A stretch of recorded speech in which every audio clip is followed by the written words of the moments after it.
तिचं नाव आहे मनस्वी पवार आणि माझी एक लहान मुलगी 4 वर्षाची, तिचं नाव आहे हर्षाली पवार। या दोघं मुलींना गेल्या 5 दिवसापासून मी अबॅकसच्या क्लासला गोलानी मार्केटमध्ये आणत आहे।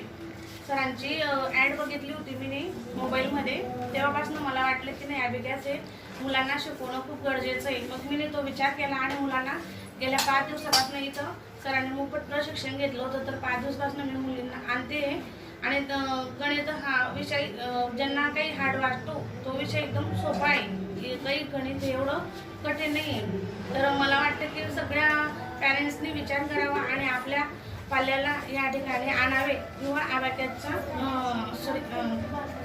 हा विषय मुलांपर्यंत पोहोचवावा आणि प्रत्येक मुलांना अबॅकसचा क्लास हा खूप गरजेचा आहे आताच्या काळामध्ये, की जेणेकरून मुलांना काही गणितमध्ये किंवा इतर याच्यामध्ये काही प्रॉब्लेम येणार नाही आणि बुद्धीची स्मरणशक्तीही वाढते। त्यामुळे माझी विनंती आहे कळकळीची की